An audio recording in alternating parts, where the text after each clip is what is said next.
কুচক্রীরা গন্ডাছড়া উত্তর জেলা সহ বিভিন্ন স্থানে বিভিন্ন সময় অশান্তি ছড়ানোর চেষ্টা করেছে, কিন্তু খুব কম সময়ের মধ্যেই পরিস্থিতি নিয়ন্ত্রণে এনে সেখানে শান্তি প্রতিষ্ঠা করা হয়েছে। শান্তি না থাকলে কোনো জায়গায় উন্নয়ন হবে না।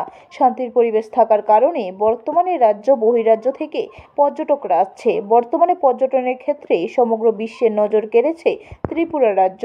ত্রিপুরা রাজ্যের পূর্ণ রাজ্য দিবস উপলক্ষে আয়োজিত অনুষ্ঠানে বক্তব্য রাখতে গিয়ে এমনটা বলেন মুখ্যমন্ত্রী ডক্টর মানিক সাহা। মুখ্যমন্ত্রী ডক্টর মানিক সাহা বলেন, রাজ্যে বর্তমানে শান্তির পরিবেশ রয়েছে।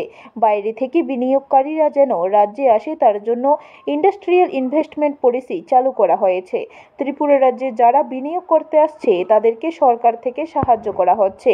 বিনিয়োগকারীরা যেন 30 দিনের মধ্যে সকল সার্টিফিকেট পেয়ে যায় তার জন্য পৃথক পোর্টাল খোলা হয়েছে। 10,500 বর্গ কিলোমিটারের একটা আয়তন, তার থেকে অন্যান্য ছোট ছোট যে আমাদের কান্ট্রি আছে সেখানে তাদের জিডিপি অনেক বেশি স্ট্রং।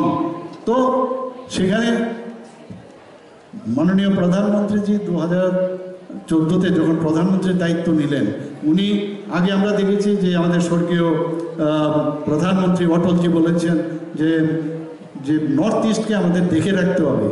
তো সেই জায়গায় উনি বলছেন দেখা না করতে হবে, অ্যাক্ট ইস্ট পলিসি আমাদের মাননীয় প্রধানমন্ত্রী নরেন্দ্র মোদীজি বললেন।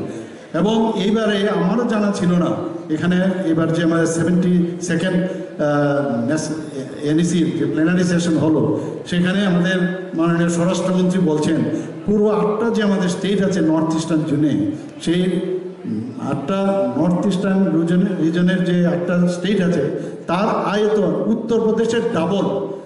ব্যুরো রিপোর্ট, খবর ত্রিপুরা।